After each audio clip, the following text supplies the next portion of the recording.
It's been a while since I've recorded any jam games because it's been like 6 days since I've been able to record anything. And I didn't record jam games last time, so it's been like over a week since I've done this. And the first thing Random gives me seems to be a visual novel, which is good because the last thing I recorded today was the last part of Angry Video Game Nerd Adventures. And I'm not in the mood to play video games anymore. So I just read something. That'll be great. Also, there's apparently like 6 stories. I don't know how long this is going to be. It might be very long. Yep, there are 6 of these. Raft of the Usamis. Short. Short? Medium? Long? What do you mean long? What have I got myself into? Sumireko and her little brother. Her what now? Find themselves in the middle of the ocean. Credits. Yes, it's called Pop-Up Gensoko. Did I say that? It's the gimmick. It looks like pop-up books. Sumireko and her little brother Rio, okay, are enjoying a relaxing day at the beach. They've set out on a raft. So how's that place been? Gensoko? Oh yeah, it's been really great. I've been learning some of the local culture. I know how to do those fireworks style thingies now. Oh, can I see? Well, I might be able to show you, actually. Do you think we're far out enough that people can't see us? It looks like we're 2 kilometers out from the shore. I think if you use your powers close to here, we should be fine. Alright, here goes. Boom, that's a smiley face. Whoa. Thank you. Thank you. It's getting kind of cold. Should we head back? Yeah, that sounds good. We'll just need to make up the 2 kilometers. We're 2 kilometers out. How did that happen? Don't know. We must have dozed off and drifted away. Don't sweat it, Rio. We can just both fly back, right? I don't know. Can you fly? Can Sumireko fly when she's outside of Gensoko? I don't remember. Oh, only I can fly. Well, later, bro. Enjoy dying of thirst. Wait, that was the wrong... Sis, no. You should have seen the look on your face. It's not funny. Sorry, come on. You don't think I'd actually leave you, do you? No, I'm just a bit scared, I guess. Yeah, again, sorry. Don't worry, we'll find a way back. Let's see, I can't exactly carry the entire raft. There's too many beachgoers. What? Someone's bound to see that, so you can pick up the raft. You just don't want people to see it? Who said anything about flying? Can't you, like, waterbend the raft to propel it forward? We can just say it was the tide. No, wait, she has, like, psychic powers or something, right? She can pick up things with her mind, like she's a fucking psychic-type Pokemon. Oh, that could work. 1, 2, 3. Stop. Alright, so that didn't work. Fuck. Ugh. Maybe we ditched the raft. You could probably hover me back without attracting too many people. You built this raft, didn't you? Well, out of the question then. No way we're ditching this. Come on, we're Usamis. We'll think of a way. Yeah, you're right. Okay, we need a plan. If we want to move the raft, then we should find some way to get oars. Oars with our noodle arms? It doesn't matter. You can use your powers to row. Then we can make it look like we're rowing, so the people on the beach don't get suspicious. Oh, I like it. But how can we get oars? I think the raft would fall apart if we took some wood off. We need a way to get oars. Oh, I've got it. Be right back.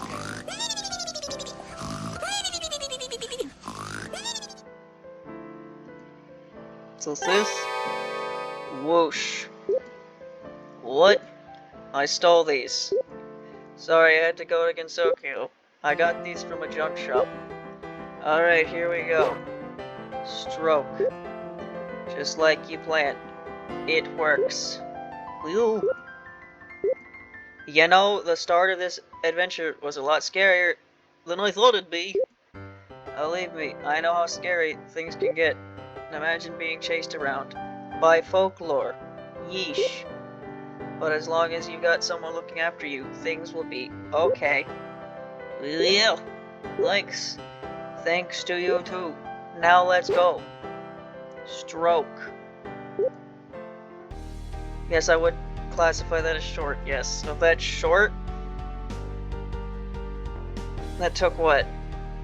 3 minutes? So that means the medium should take 6 minutes and the long should take 9, yes? Sworn Protector, a newbie Hakurei Shrine Maiden, has her first encounter with a local Kamainu and seeks their guidance. Credits. As a Shrine Maiden. Once upon a time, a kind and valiant maiden sat upon the porch of her shrine, nestled on top of a long, quaint hill. The Shrine Maiden had only been in the position for a few days, thinking about the big dreams of her future, and the even bigger expectations she feels weighing on her shoulders.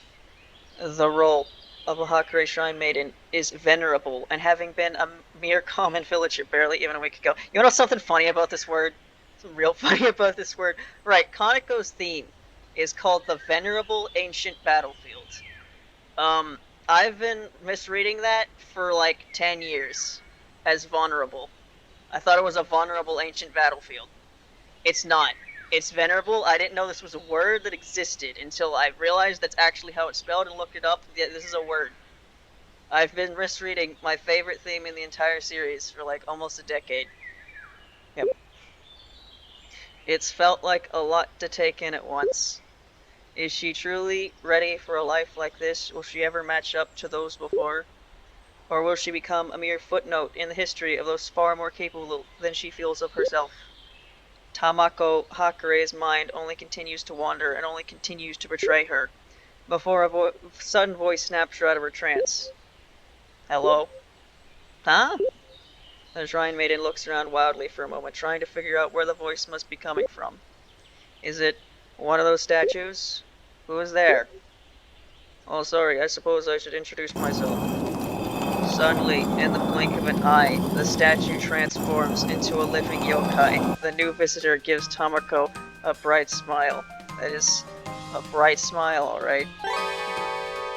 My name is On Komodo. The fact that I'm alive means this must... The fact that I'm alive, the fact that Reimu's not here means that this is in the future, I guess. I'm a Kamaino that quietly watches over shrines and temples all across Tokyo, and there's no spot I love more than this one. Kamaino, I feel like I've heard that before. Regardless, my name is Tamako Hakurei. It's a pleasure to meet you. Sorry, I still get a little shy with strangers. I'm really new to all of this. It's fine. You're certainly not the first newbie Shrine Maiden I've seen. Usually I tend to prefer just observing, but you seem down on your luck, so I figured I should check in. How are you doing? Fine, just a bit stressed today. Do you mind if I ask you a few questions? Maybe talking will get my mind off things. Oh, sure, ask away. How long have you been watching over this shrine for? Oh, I don't actually remember exactly. I suppose it would have been since around the time these statues were first constructed, so a good 200 years or so. But I was merely a statue until a few years ago when the season's incident arrived. That's when I became a proper yokai that could walk and talk. Whoa, that really is a long time. Have you been around for basically every Hakurei Shrine Maiden? Not counting before the barrier, yeah, basically. Okay, good to know. What was it like when you first became a yokai? Really exciting. It felt amazing to be able to wander around Tokyo freely, for all those flowers, and explore the outskirts of all the shrines I've been to before. Though I remember your predecessor being really surprised that I sort of just sprung into existence, and whacked me around a bit on the first day. She was really nice to me afterwards, though. She whacked you around the first time she met you? She didn't realize they were Kamaino at the shrine, so she thought I was an intruder at first and attacked me for answers. She apologized afterwards, though, so everything was fine. Was she really as trigger-happy as everyone said? A bit, admittedly. It's a bit of a stark contrast talking to you, actually. You're so much quieter. Is that a bad thing? Well, no. Of course not. It just means you have your own way of worrying about things. There's no one central way to be a correct shrine maiden. It's about your own flow in life. What truly matters is making sure you're the protector you're casted to be. Would you say I've been doing a good job? Well, admittedly, it's a little hard to judge from just 1 week of observations. But you're kind, you're dutiful, you're decent at talking to people coming by, even if you can be a bit socially awkward. And there's been plenty of visitors to the shrine recently too. It's a lot to handle, especially at first, so I'd say you're doing quite well. Thank you. What's going on with her skirt? She's got like... It's like the other half of her shirt this color, or does she have like paper on it or something? Big old hat. Very long braid. I've been trying to do my best. That's the spirit. There's just one question I have for you, if you don't mind. Oh, go ahead. What would you say is the importance of the Hagure Shrine in your eyes? To be a place of unity, where humans and yokai can peacefully coexist with one another, and share the same breath as one. That's just what I like to hear. I think with that kind of mentality, not just yourself, and not just you, and the Hagure Shrine Maiden, but Gensoko in general has a bright future ahead. So keep at it, you're doing great. I will, don't you worry. Alright, I have some other places to check as part of my own duties, but I'll make sure to keep paying regular visits, okay? Always count on me if you need help. Really nice to talk to, so I would certainly appreciate it. Oh, shucks, I'm really just doing my job over here. How about it's been a nice talking to you, Tamako. See you later. Bye. Have a nice day. Another blink, and as Tamako gives away, Fawn becomes a statue once more. She probably travels between shrines in this form, Tamako figures as she goes back to sit down again. Only to be interrupted by a new sudden appearance behind her, slightly chilling the air. Hello, Tamako. The Shrine Maiden turns to meet the eyes of the ever-so-familiar voice of her mistress behind her. Oh, hello, Yukari. How are you doing? I'm doing just fine. And I'm quite glad to see you finally had the chance to meet the local Kamainu yourself. She's very nice. That she certainly is. Wait, how long were you watching that conversation for? The entire time. Only I was peeking in at the tail end of it. How are you doing yourself? You seem to be in good spirits. I was feeling pretty anxious just a bit ago. But Aun woke me and helped me out, so I'm feeling a lot better now. What was your anxiety about, if I may ask? Just the usual stuff about the position, you know? Well, don't forget, Tamako, you're quite young and still very new at your occupation as a shrine maiden. It's only natural to struggle at first. I know, it's just easy to get lost inside my own head sometimes. That it is.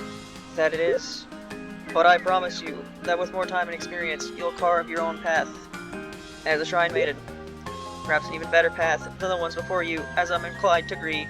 Without it is the belief of myself and perhaps many more people around than you might expect.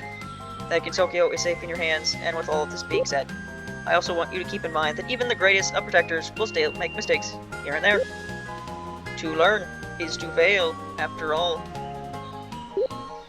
So everything will be fine in the end, so long as you believe it will be. Okay! Thank you for your help, as always, Yukari. I promise you that I'll try to keep a clear head about things. It's no problem at all. Tamako. After all, to have your best interest at heart is to have Gensoko's as well. Oh, I never thought about it like that before. I suppose you're right. I usually am. I'm also extremely humble. Regardless, I was here to quickly check in. I have some work of my own to attend to. Have a wonderful day, Tamako. You too. See you later. And so, as the Gap Yokai disappears and the Shrine Maiden finally sits down to relax once more, she feels as if that weight on her shoulders is finally slipping away.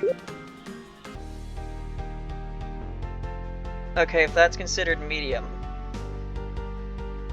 then there's only one long one. This won't actually be that long. One day, Kotaka's egg hatches. song?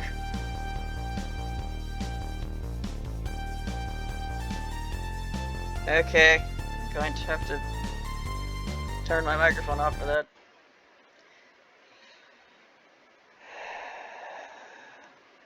One morning, one of my eggs hatched into a baby chick. The first thing I did was call my boss. Hey, Jackie, I told her I had a baby. The line on the other side was silent. You what? A baby, ma'am? This morning? A baby? Yes, ma'am. This morning? Today? Yes, ma'am. Just now. A noise came from the other end, but I couldn't tell what emotion she was expressing. I also don't know what lines I'm supposed to do the stupid voice in, and what line is Kutaka's inner monologue. Kutaka, I didn't know you were pregnant. We chickens don't get pregnant, ma'am. More silence. They have quotes, that's how you tell. From an egg, then? Yes, ma'am. I see, from an egg. And did you apply for this in advance with the office? Oh, no, ma'am. I didn't know what happened. You didn't know. No, ma'am. It just happened. I can't apply for something in advance, so I don't know what's gonna happen. I thought, but I didn't dare say it. So you mean to say that a baby just hatched from an egg this morning and you didn't know it was going to happen? Yes, ma'am. How, may I ask? I'm not sure, ma'am. I paused. But you know, ma'am, dogs work real mysteriously. All sorts of strange ways they get born, written there in the books and all, washing your nose in the river and all that. My boss made a long, thoughtful noise of approval. Divine birth, I see. She seemed pleased. What a joyous occasion. Will you still be coming into work today? Well, ma'am, I don't know. I hesitated, cringing, worried I'd gone and ruined the good mood. Many times she told me, don't you say, I don't know, as an answer. You've always got to have something. But here I really didn't know. Maybe I can bring him with me, I suggested. It's a he? I think so, ma'am. What do you mean you think so? Can you just leave it at home? No, I mean, I don't think so, man. Can't be leaving a baby at home by itself. Well, is it a bird or a baby? I think it's both, ma'am. What? She sighed. Doc, it's not like we offer maternity leave or anything, you know. I know, ma'am. And even if we did, you would have to apply for it well in advance. She paused. And she continued again, more to herself now than to me. That would depend on whether we'd even approve it after you apply. A baby's going to be born anyway, whether the office approves of it or not, I thought. My boss got real talkative like this a lot, and I knew by now. With all my experience, I wasn't in particular trouble with her or anything like that. She just had a lot to keep in order. A lot of people never do their jobs right, She says. And once in a while, she had to remind herself of everything in case she forgets too. Honestly, she was real nice most of the time, and I felt bad for her sometimes, especially now because I was causing her more trouble when I honest to goodness didn't mean to go and have a baby like that. And she continued for a second time. We don't do bring your child to work day like the ones done on the mountain. She sounded a little proud. No offense. Not taken, ma'am. Not like health folk to be going around having kids and all.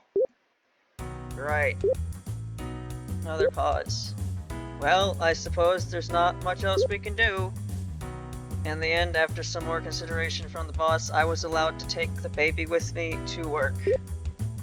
It's not, don't think that's a good idea. And again, what the hell do you do for work anyway? Besides, like, flying around, talking to people or something. Gatekeeper or something? Is that actually real, or is that something I read that made up? When I got hired, I was real excited to get the job, so I said I wouldn't mind the commute all the way from the mountain. That lasted maybe a month before I started getting all tired out. Because we chickens can't fly much, or maybe we just don't like flying much, but I didn't dare to try to explain that to the boss. I figured they all thought, well, a bird is a bird, and birds fly. Even around here, people who aren't much of a bird still fly around no problem, so I thought it was a pretty sorry excuse. You think Touhou characters are like how Barry B. Benson says, they get tired after too much flying. That's why they don't fly in the written work, 'cause it's too tiring. Why don't you just run everywhere, huh? Being a chicken, though, I had no problem getting up early and taking my time getting over to my post. Even most days, I'd end up there a good half hour early or so that was my solution for a good while. But now I had gone and taken up all this time phoning the boss lady, and then finding some sort of blanket and wrapping up the baby real close and tight to my chest so he wouldn't fall out. But then I realized I was going to have to fly for real all the way to work if I wanted to make it on time. The problem was that the baby was darn heavy. I felt like if I kept it up for too long, that my arms and back would get real sore by the end of the day, which they were already starting to do. The other problem was that when he hatched, he was a regular bird. But I guess once he saw me the way I usually am, he went and changed himself and copied me. My name is Kotaka. I gave birth to the mimic. It was a difficult endeavor. This way, of course, he was a lot bigger and heavier, and I couldn't get him to turn back. Or rather, I only could when I did it myself too, but I couldn't get him to stay that way when I went back to normal. You do that, can you just turn into a chicken? More chicken than you already are? I got used to being the way I am now and started carrying all sorts of things with me to work, like a lunchbox and such, and it was just plain impractical to do that as a chicken, so that was the situation. I was trying to get him to stay like a bird so that I could carry him easier. But anyway I went, he would do the same too. Eventually he just got tired and fell asleep. I was running out of time, so I wrapped him up and carried him along. It was a great day with nice clear weather, but I was so worried I'd wake him that I wasn't able to enjoy it. I spent most of the commute stressed. Every little movement I made, I'd hold my breath, look down at him to see if he was going to wake up, and I'd be so focused on him that I would keep dropping things and having to pick them up again. And since I was holding a baby, it was a lot more effort than normal just to turn around and get it off the ground.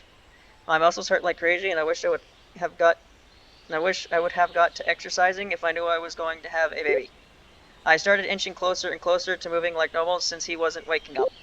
By the time I finally got to my post, I was even flying harder than I normally do since I was so late. So I felt like I was a waste of effort in the end. But I was glad that he was sleeping soundly, and that he didn't feel the need to cry since chickens don't know how to do that.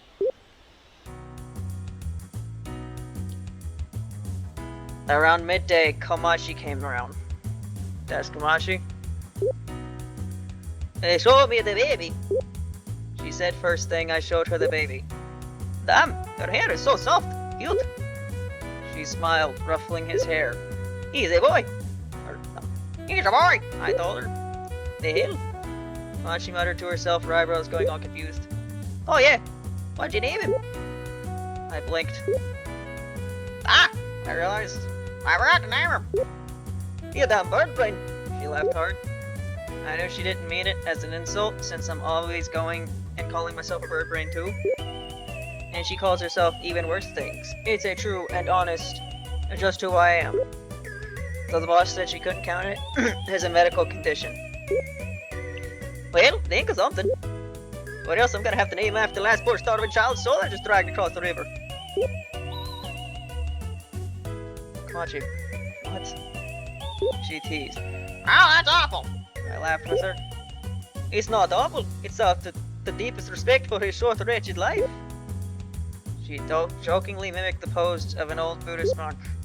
But really, you gotta think of something. Kazeki said you should take him to Moriya to get blessed, so he needs a name. Suddenly, there were so many points of interest in my mind, and all of them seemed equally interesting to follow up on. She said that. Oh yeah, she told me this morning, like, Kotaka had a baby, all excited. I realized why she knew right away when she had come over to talk to me. She said it was like spontaneous or something, right? Because I'd freak out if it was me. I nodded, but I realized I didn't feel the same way. I didn't know if having a baby was something to freak out over or not. Was I supposed to? Well, anyway, about the name. She suddenly looked kind of serious. You think he's like a god or something? Because I was wondering if you was to name him something real auspicious. I was certainly a god myself, so hearing that I considered that he could be too. I realized I didn't quite remember what auspicious means. As usual, Komachi was able to read it off my face. You know, like the venerable younger poultry god of the surprise children. Something real nice so that he doesn't go collect misfortune from a Vietnam. Misfortune? I realized that there was a lot more to go into naming a baby than I thought, of which I had given no thought to at all. I found a couple little guys like that now and again, and you gotta like grab them by the feet and shake out all the bad energy from them before you bring them across. She squeezed the baby's tiny legs, and he smiled wide at her. Don't do that to him. I pleaded, though I was kind of relieved that they got along. I tried to remember the name she just came up with, but I was getting confused with the order. I wasn't sure if I would be able to remember all that every time I called for him. And how you even turn it into a nickname, I had no idea. I looked at him and he stared back at me, smiling. I'm no good at telling quite what a baby is thinking. But I figured he was just as lost as I was. Thought a bit more. Can't even get a gun or something, idiot. I suggested, hoping she would come up with a shorter name for him. Her face scrunched up. Don't know. That's about the best I can do. Besides, I'm not quite certain what he might be the god of. Gotta decide that on his own, you think? Sometimes we grow into it. Komachi nodded. Right, makes sense. Did I read it as the wrong... I probably did, whatever. I was relieved that she had let up that easily. Just got it raised him right, so he'll be in charge of something useful when he grows up, eh? Cause there's tons of those gods all over who say they're in charge of something important, and then you go look and it's just some old abandoned rice paddy that nobody has used in a couple decades. He snickered. Like seriously, you don't even have a job and nobody's even praying to you. You're just freeloading off the main go to the shrine you've been using. I nodded again. I met a few of those folks myself, but I never really paid them much mind. I suppose it was more of a bother to the boss and her office than it was to me, the way they deal with expenditure and such. So we gotta make sure he gets a real nice and honest line of work. She pointed at him as if she was telling this to him instead of to me, and started talking in a real cute voice I had never heard her do before. And a nice big shrine somewhere near the village, so you get lots of people coming by, right? She ruffled his hair and he smiled again at her. Guess he was alright with her plan.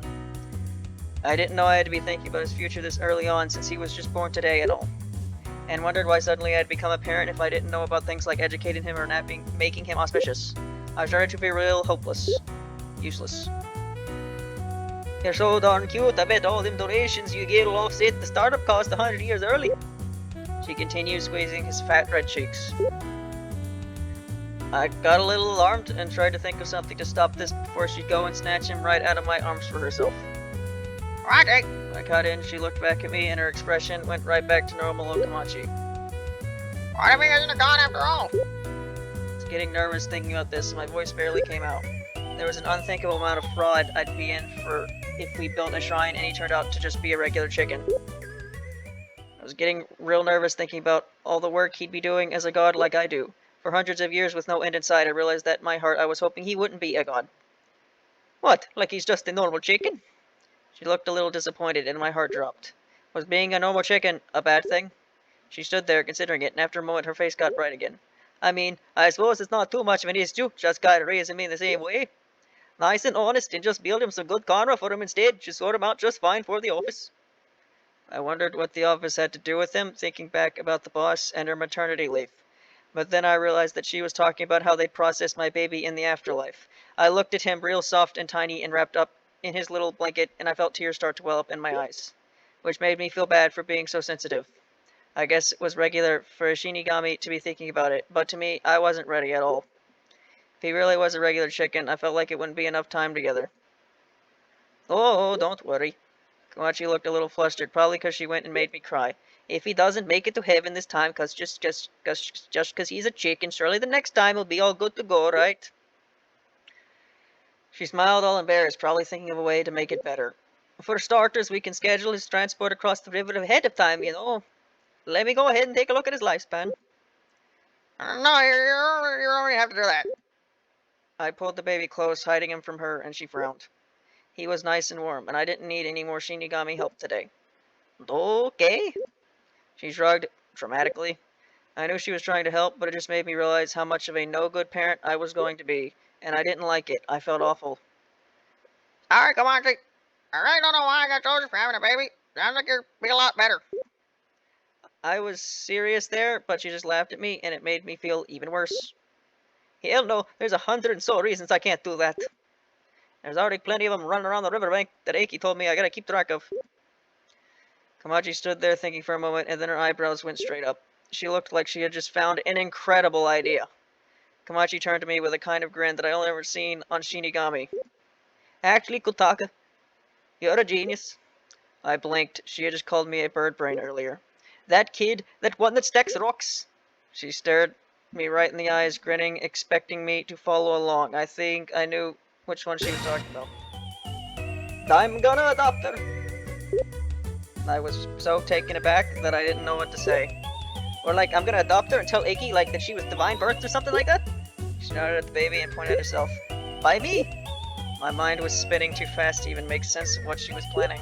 And that way, she jabbed her finger in the air for emphasis, but paused and turned away, thinking for a moment, before spinning back and grinning at me again. That's how I get her. I was completely lost. I could only let out a weak, what do you mean? Feeling completely overpowered by the sudden change in energy. What do you mean? What do I mean? Because it's been like proposing to her for like 50 years, and she still says no every single time, so I gotta think outside the box. I gotta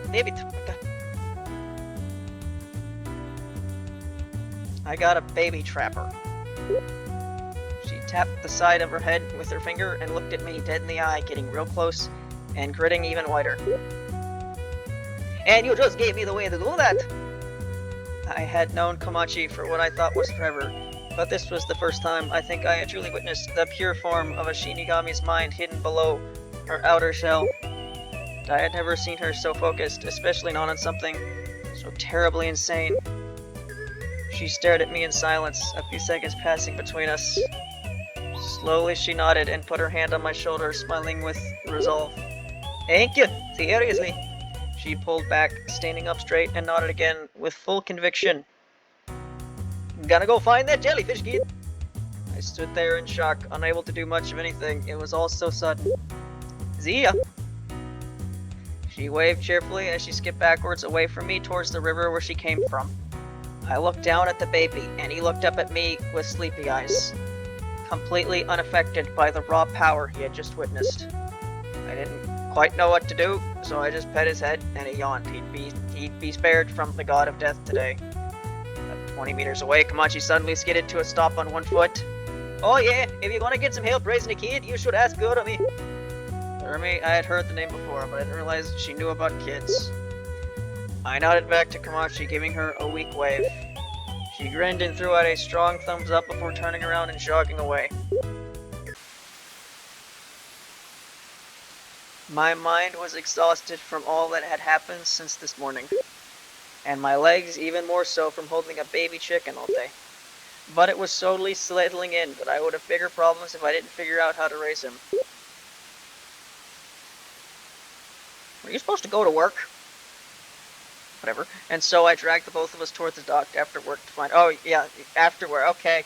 She did a good day's work. Good to know. I actually hadn't ever met her before, but people assumed we knew each other for some reason. Yeah, you're in the same game. You're connecting stages. Everyone that lives close to each other knows each other. That's just how that works. Standing by the riverside and taking in the smell of fresh water, I took a breath and looked up at the sky. And the sun was heading down and the blue was fading into yellow and orange. I paused and listened softly to the gentle sound of water flowing by, and all sorts of river birds that were relaxing in the grass and on rocks in the water. The baby was fast asleep again, too. Surely these birds all know what to do when their eggs hatch, I thought.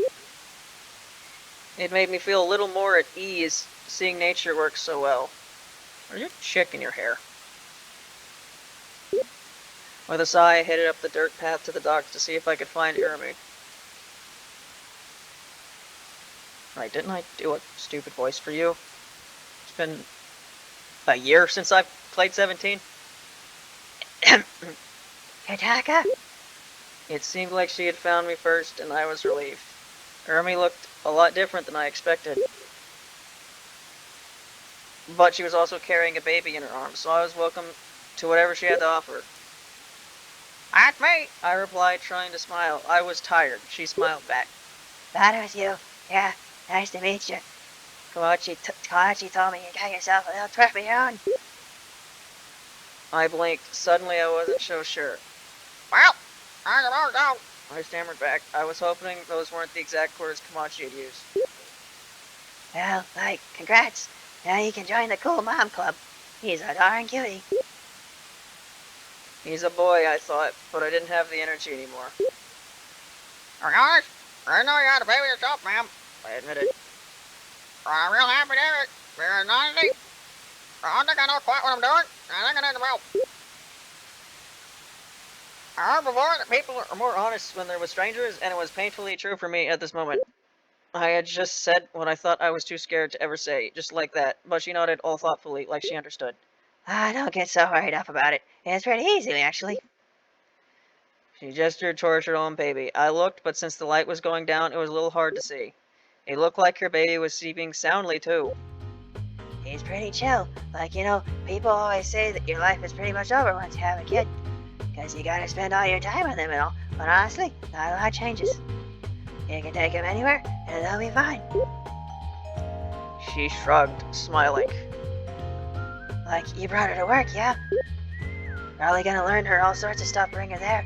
So it's good for her to go to places with you. Definitely. Are you bringing your baby to work, ma'am? I wasn't sure what kind of job she had, other than that she was apparently at the docks a lot.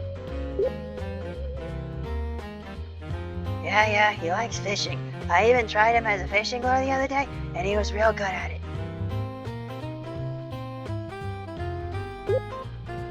She laughed, adjusting him in her arms. I wasn't sure if she was joking, or maybe I just hadn't heard her right.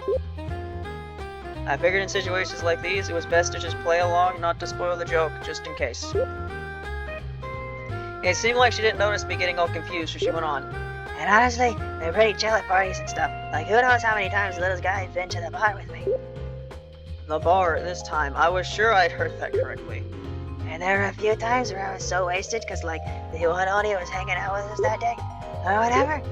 And I would wake up the next morning with everyone else kicked out on the curb, and I would be like, oh shoot, totally forgot to feed him. She laughed lightly. My kids have been pretty chill about it if you forget to feed them once or twice, actually. Remy said this with such confidence that I felt like I had to believe her, even if it sounded completely wrong. All day I had been giving the baby a handful of seeds that I usually kept as a snack for myself. But I wondered if he needed something different instead, and now I just wasn't sure at all. I was still real confused thinking about bringing a baby out drinking, especially with some of the heavy drinkers in the hell parts. She looked at me casually and smiled. I felt like I had to smile back, so I did. So yeah, like, don't worry about it. You can still have fun like normal. And the kids don't really mind all the roughhousing. Honestly, I feel like other people are too careful with them. Gotta let them get knocked around a little bit, because it makes them tough and all. She pointed at her baby and walked closer to me. Like, this little guy, huge for Tamaku. Like, seriously. Babies can do Danmaku battles too, I thought.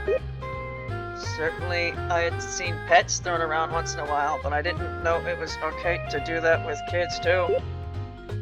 I felt the immense weight of all the things I still had to learn. You just toss the kid at other people and then, like, try to catch him, but the thing is, they count as a bullet, right? So it's an automatic win for you. Urumi said that confidently. It sure sounded like a good strategy. I looked at my baby. He was curled up gently, fast asleep, and breathing lightly. He seemed especially small and soft in his blanket. And breakable. I thought about throwing him as Danmaku, and my whole body shuddered. I decided against it after all. Ma'am, would that be okay for their heads? I asked, feeling a little awful that I wasn't agreeing along with her. Nah, kids' heads are hard as rocks. She said back, smiling big and knocking on her baby's head with her knuckles. It sounded a little metallic. Kid's taking tons of headers, he's fine. Honestly, he's like a damn genius or something. I just got this feeling about him. Gonna be a star. Her baby didn't look very much like a genius to me, but I thought I should keep it to myself. I realized that the baby didn't even cry when she had hit him on the head. In fact, he didn't even flinch or stir in his sleep. I had the impression that despite his mother's parenting style, he was remarkably well behaved. But I again about what Komachi had said about raising the baby right and honest, about my stressful flight this morning, and figured this was as good a chance to any to ask Urmi her opinion on the matter. Seems like a right good baby, ma'am. Do you have any tricks on keeping babies so quiet like that? What, is your cry or something? She looked disgusted. You gotta give him a healthy dose of fear to keep him alive. She keep him crying or getting sick of her and all that. Sounded a little harsh to me, but I figured she knew what she was talking about since her baby didn't cry. Well, ma'am, how's that go about that? I asked, realizing I was completely unaware that yokai babies should be fearful of something too. Oh, any way you see fit, really. She shrugged casually. Honestly, if the kid's being a nuisance, just eat him.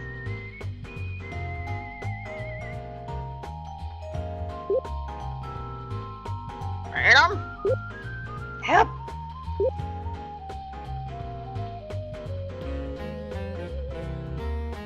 Nope. Now topped the time that Little Doll Queen talked about eating dead babies, now we're talking about eating live ones. I thought she suggested I beat them, but this was unexpected to me. No, seriously. She smiled. Or at least threaten them. There's some lady up the mountain who just pops her kids in her mouth if she ends up not liking them.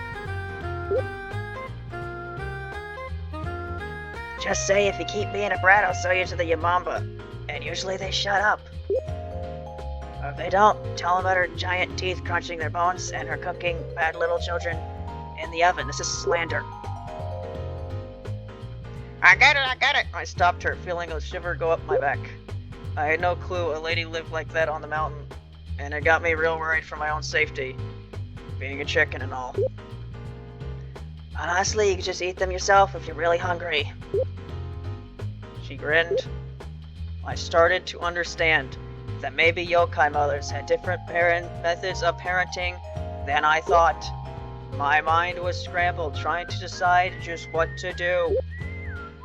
Brightening her tone again, she said, Speaking of, I'm probably going to head to the bar again for tonight. If you want to come along. I declined her offer, exhausted. Cool. We should totally hang out again sometimes, though, and discuss parenting and all that. She waved. Hard to find a good bar around here. And a crazy one, right? Urmi rolled her eyes and smirked. We exchanged our farewells and went our separate ways. Tired, I sat down again at the riverbank, the last bit of twilight giving way to darkness, imprisoning me. Absolute horror. The river was quieter with the sounds of crickets and bugs in the grass. Remember when I said by the second story that this wouldn't be too long? Yeah. And a lone frog croak off in the distance. The gentle smell of the river and its wildlife was relaxing to me, like returning to primal nature and its ways. And the evening air was nice and cool, and more importantly, peaceful. My mind was spinning from all that had happened today, and I needed a moment to sort it all out. I looked down at the baby, who had quietly opened his eyes, and I gave him some seeds, which he ate contentedly. He was undoubtedly a bird to me, as I was a chicken myself. I sighed and looked out to the river, thinking about all the ducks and swans and herons and all the other birds living out there, and the eggs they laid and raised to become birds themselves. Looking at it nature-wise, it seemed easy, like I just know what to do too, and I felt relieved for a moment. It isn't really hard being a chicken, and surely it wouldn't be real hard to raise a chicken either.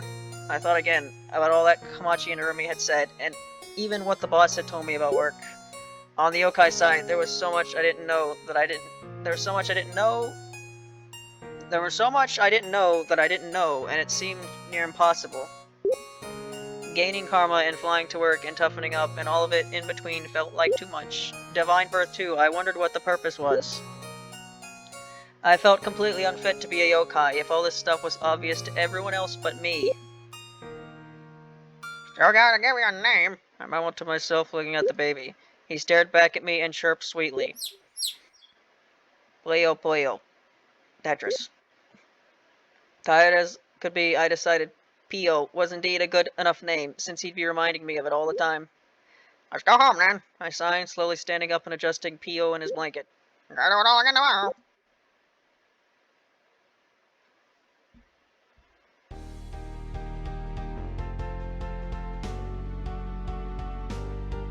Right, there's still 3 more left, right? The young spirit.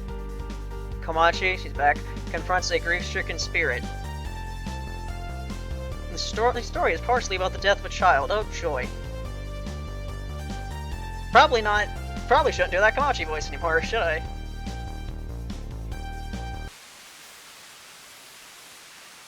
Docking my boat at the shore, I stretched my arms out of relief for another job well done. The day was a slower one than usual. Not many spirits had come in, allowing me to take my own pace for ferrying them to the other side. Are these stories related? This relaxed pace ironically let me transport the spirits at a faster rate than my usual, meaning that I got to have an early, well-deserved, ethically supplied break for once. Even Miss Aki wouldn't have grounds to lecture me for this. All the spirits were humans who had died normal deaths, age, illness, a work accident, nothing out of the ordinary. Doesn't Komachi, like, only ferry the spirits of Gensoko? So she, like... How many people does she actually... I don't know. I don't actually know how any of this works, because then, like, the flower incident was a bunch of outside spirits. I don't know how any of this stuff works. Except one who had apparently died while trying to do a viral challenge. Yep, that's like, definitely not. So she like... Is she in a specific region? Is she, like, also, like, Japan, too? I wondered what sort of fads had become popular in the outside world for that to happen. But before I could get a right and proper rest from my upstanding work, I noticed that there was one more spirit left near the shore. Ghosty go. Must have arrived while I was ferrying the last one. I approached it. I'm already on a streak for today, might as well keep it going. It was a small spirit, much tinier than the others. Must have been a kid, the poor thing. As I approached, it seemed to look me over, up and down, and over my scythe. Excuse me, miss, but are you an angel? I blushed a little. Haha, do I really look that gentle and pure? An angel of death, I mean. The spirit looked over my scythe again. Not quite. I'm but a humble Grim Reaper who ferries souls across the Sanzu River to the other side. Oh, so I really have died then. And for such a tiny spirit, it seems to have quickly accepted its own death. Let's get you going then. Don't worry, the ride is relaxing. You just have to pay for it first. If you don't have any money, I'll have to throw you down under. The spirit panicked at my statement and began stirring around. Money? I don't have any. My family was poor. Please don't throw me in the river, Miss Reaper. Are you sure? Look at your pocket. The spirit looked and sure enough produced a heavy pouch of coins from its pocket. Where did this... Money in the afterlife is not based on your material wealth, it's based on the relations you had with people while living. So if you didn't have many friends in your life, fuck you. The more people that loved you, the richer you'll be. And this, I pointed my scythe at the patch, indicates that you are very loved indeed. The spirit relaxed after my explanation, then began looking downcast. I see.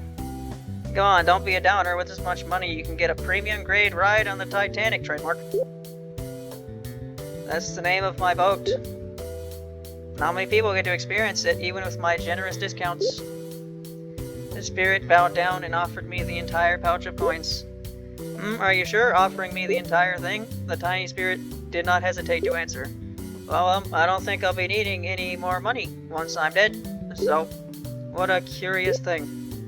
I took the pouch out of its trembling hands.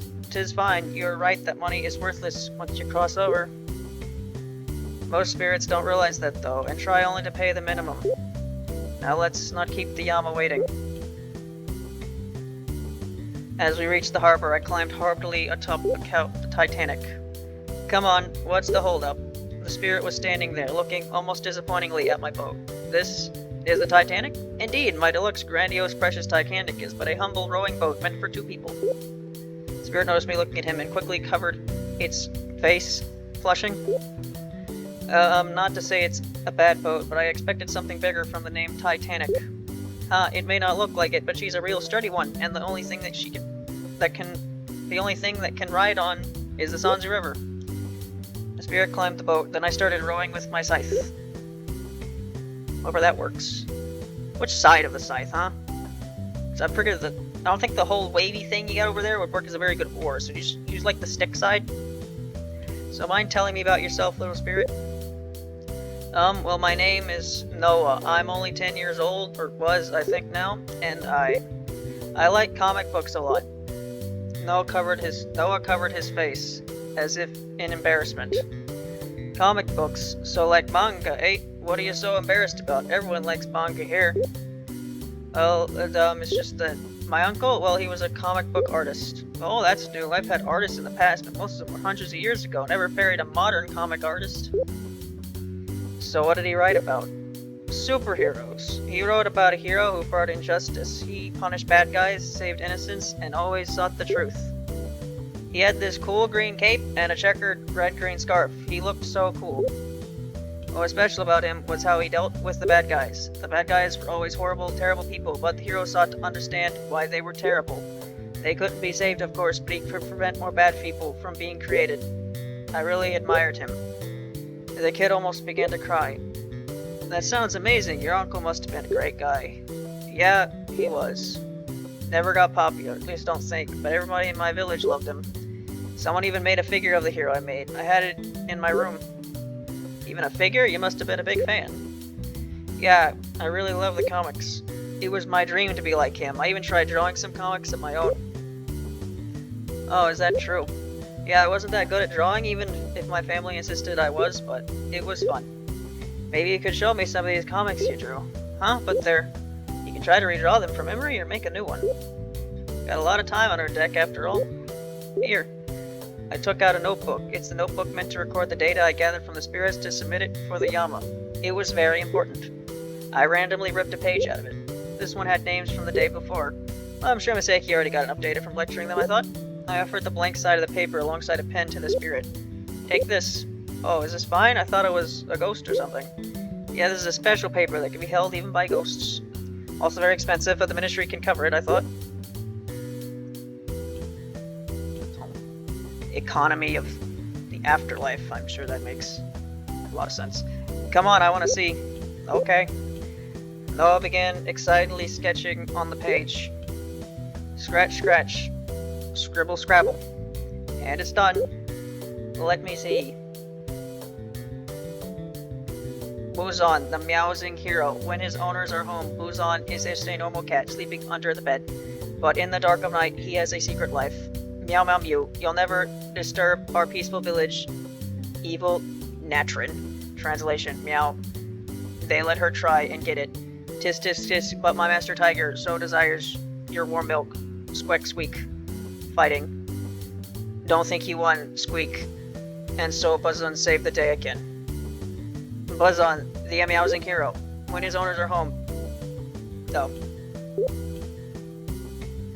I just read this. Nafrin.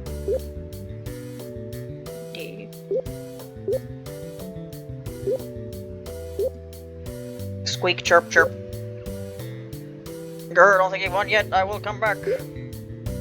And so Buzzon saves another day for the hidden cat village. Haha, this is so cute. I based it on my own cat, who always suspiciously disappears in the mornings when I'm going to school. I have an entire saga thought up of in my head. That's really nice. How many did you make? Well, I have lots of doodles and stuff, but full-on comic pages, maybe around 4. I wanted to make more, but my mom wouldn't allow me. Huh? Why? The kid started crying. One day, the day after my uncle published one of his new stories, he went out and never came back. None of us knew what happened to him. My mom said it was because what he wrote angered some very bad people, and told me that I should just abandon it. Is that how you died as well? Yes, our village was attacked by these same bad guys. To think everyone that I enjoyed my uncle's comics just gone. I just hope at least that they won't be forgotten, that none of us would be. Any consolation, I haven't had any comic artists to ferry yet. So there's a good chance he might still be alive out there somewhere. Noah looked at me. Is that the case? Then I'm relieved. I just hope that nothing bad happened to him. I'll pray for you that that's the case. Shortly after, the shore came into view through the fog, and behind it, the great court of the Yama. Our trip was short. You know, most people take days to reach the other side. You must have been really loved. Thanks. Grim Reaper lady, I hope you have a good life and that God blesses you. Goodbye, and I hope the Yama judges you well. Noah disembarked and left me for the Yama's hall. When I returned, I found lots of other spirits waiting for me. Usually I'd sulk at this kind of unexpected overwork, but I'm already on a streak for today, I might as well keep it going. Your son? I met him, yes, he was such a sweet kid. Later, Corindo, an antique shop on the outskirts of the human village, where the owner collects many of the odds and ends that end up being forgotten by the outside world. Ding ding. Welcome to Corindo. Oh, you're Miss Komachi, right? The Sanzu River Ferry Guide. Fancy seeing you here, so what brings you? Looking for a pillow or something? Just got my paycheck and thought I might find something interesting to spend it on here. Well, feel free to look around then. The shop was an unorganized mess with lazily plastered name tags and random items placed everywhere. But on one shelf I found a figure, a superhero with a green cape and a checkered red-green scarf. I think I'll buy this one.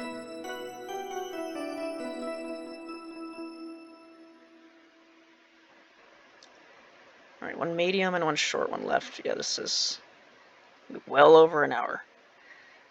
Eventai the Riveri, a kitsune named Miyoku and a tanuki named Asoku. Asako go on a dreamy rendezvous together. Once upon a time, in an unassuming section of the human village, two yokai resided. A tanuki, Isako, of whom wished only to see the world united in harmony, be it between yokai and humans, or human and beasts, and a fox, Miyoku, of which her travels have brought them far and wide, searching for companionship in the cold world.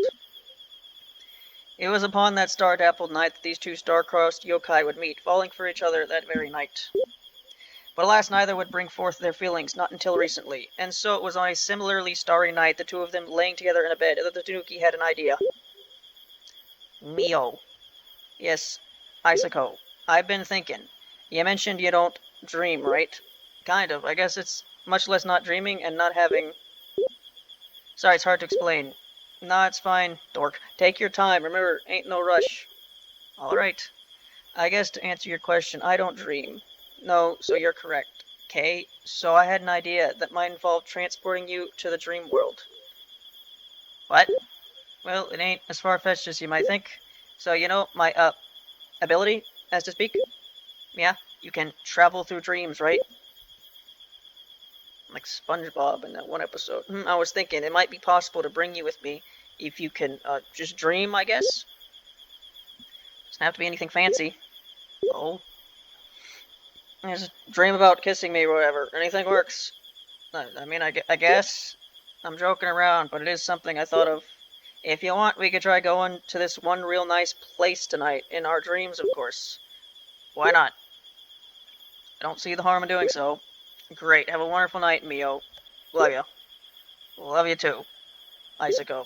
And so the two of them held each other close, cuddling as they passed into fantasy.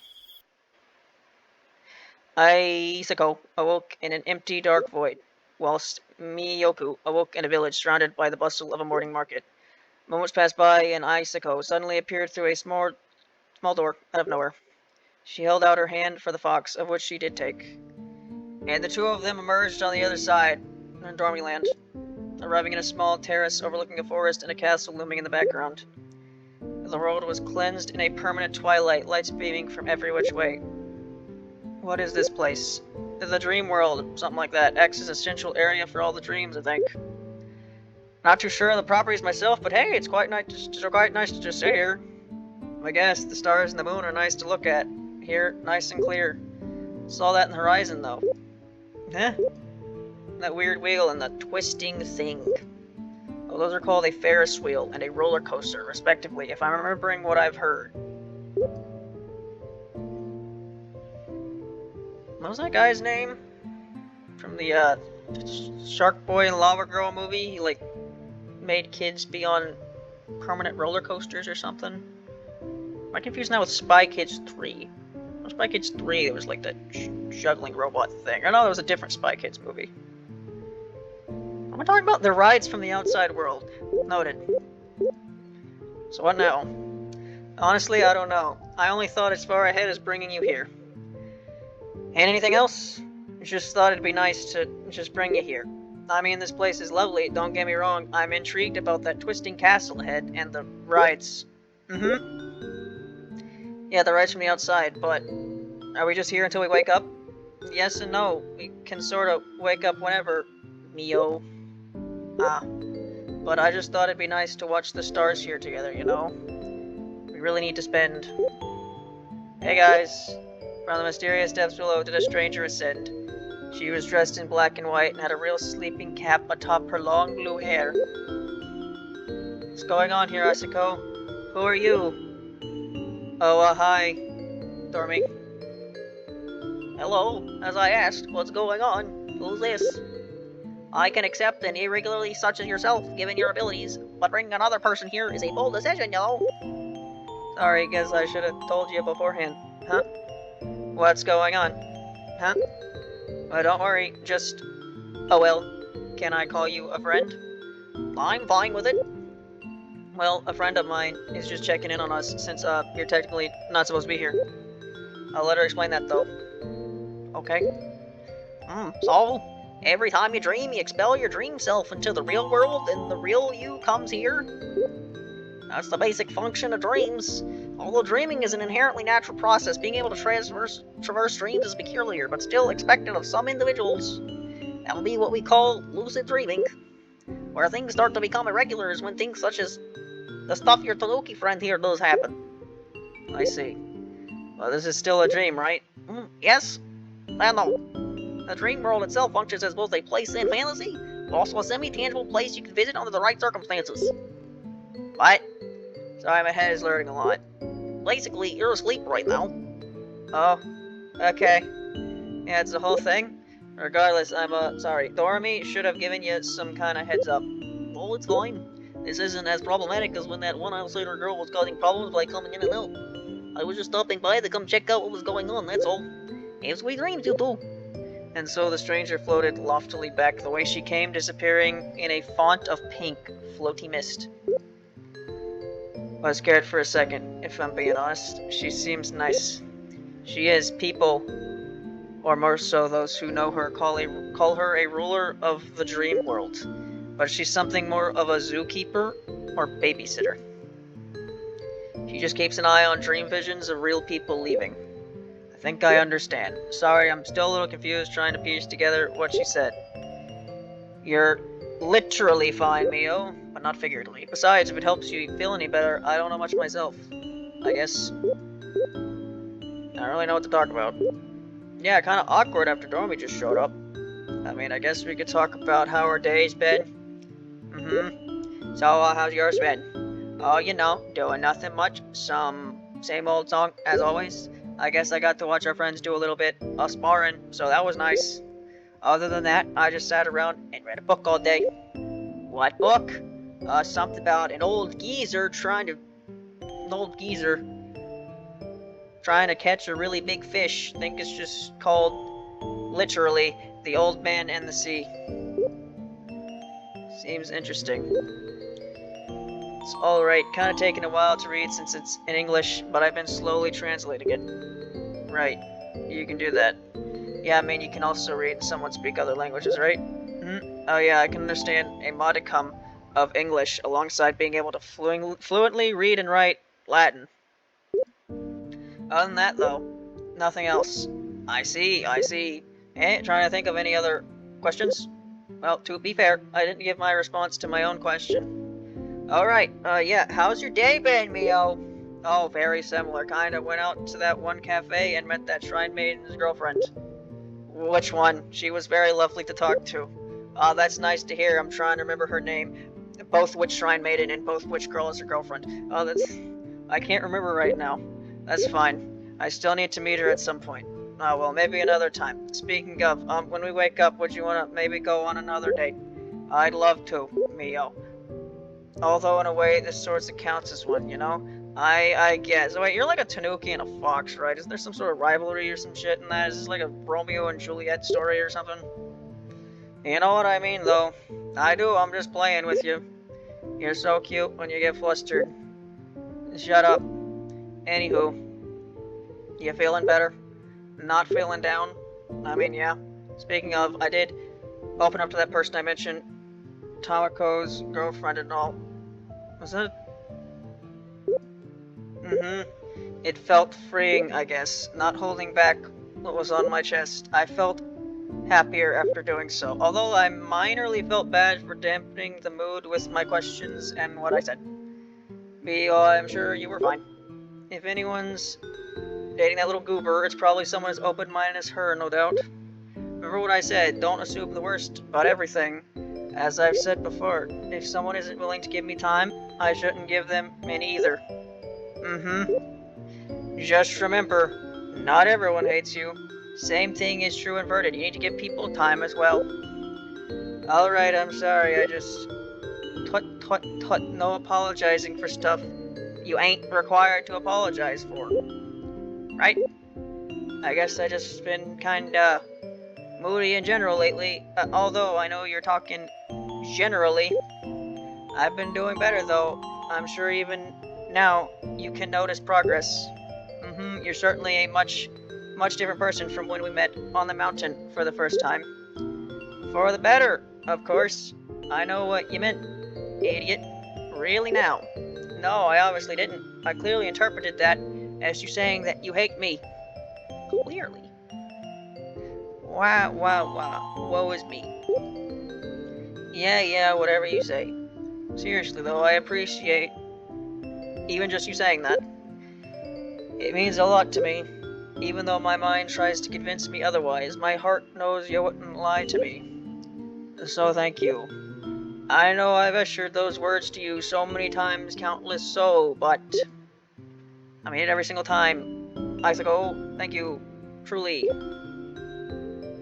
Big as tail is. It's like bigger circumference than her body.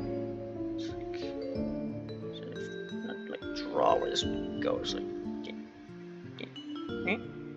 what am I doing? It's really no problem, Mio. You know, I just want to see the best in everyone. Where's your tail, huh? You're a fox. You're supposed to have a tail somewhere around here. Is it just pointed downwards so you can't see it? Pointed upwards. Foxes wag their tails. I don't think they do. It's really no problem, Mio. You know, I just want to see the best in everyone.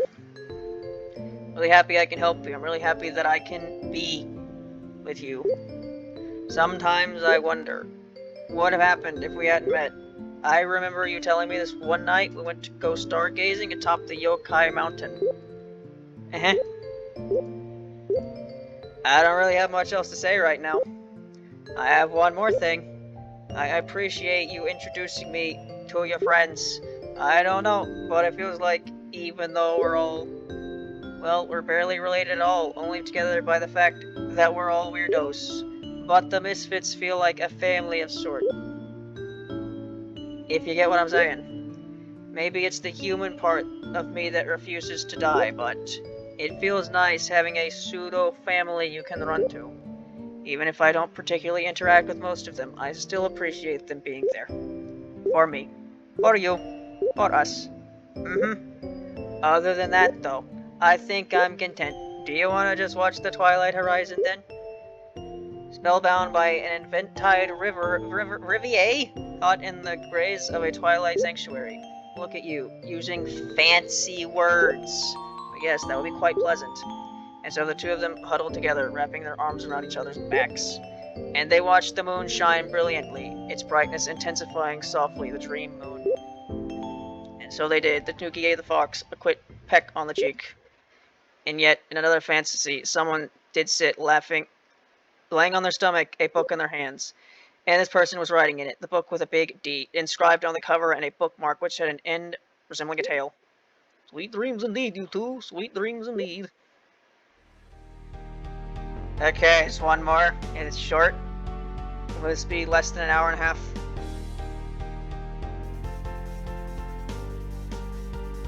A fairy named Eternity. Fairy named Eternity, short. Eternity larva meets a lifelong friend.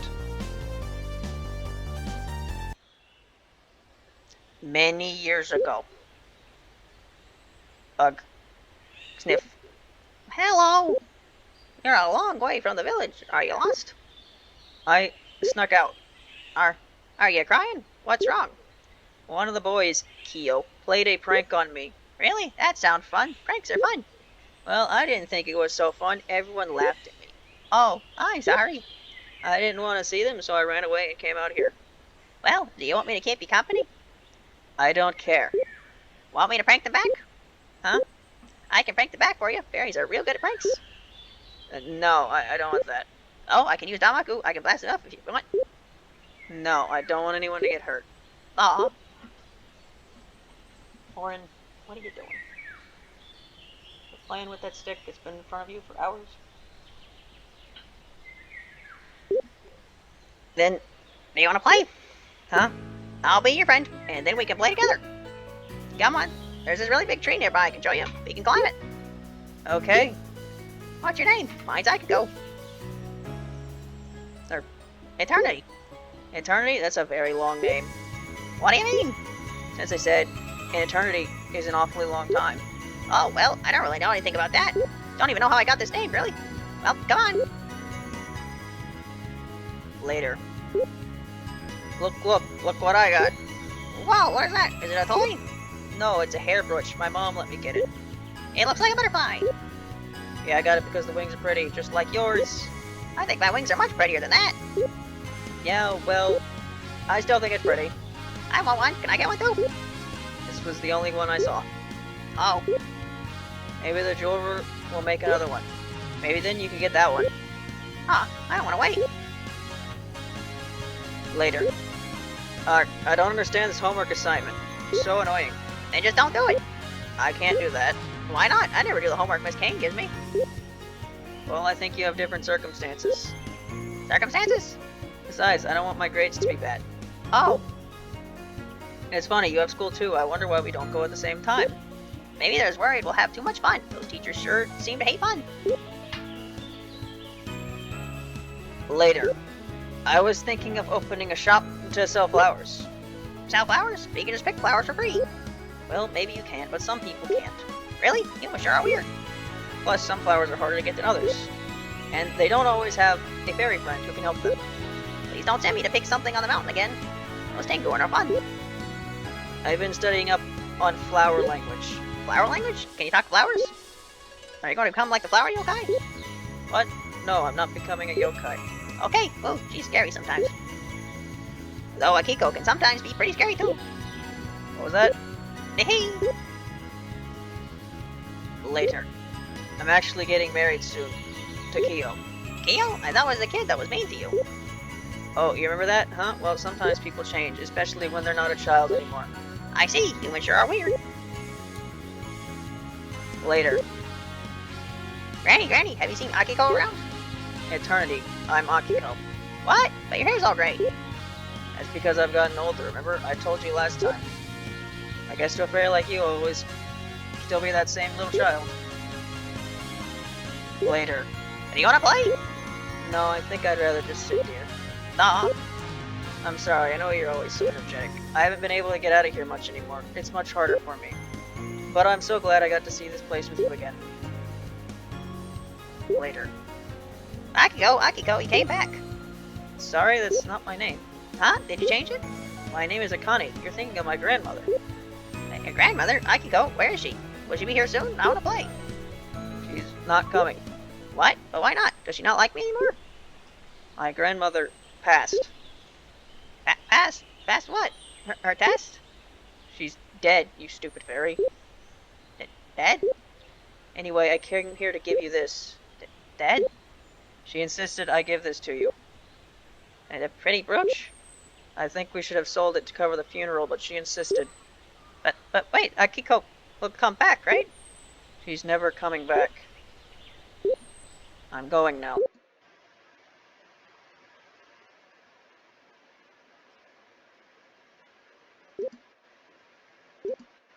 That the brooch? I love it. I've always wanted it. So why am I crying? What's your name? Mine's Akiko.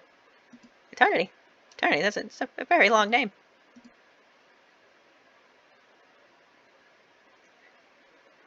Okay. An hour and 15 minutes. Which, for 6 different stories, is not that long, I guess. So when I pick quit, I can't go back to the title I tested before. When I click quit, it's going to close the game. So yep, that was that. Quite a range of stories that was. I'm not gonna talk about any of them because I'm bad at reviewing things, so I'm not gonna try. But yep, that was that. Am I gonna have time to record anything else today? I don't know. Maybe, but it's over now. Bye.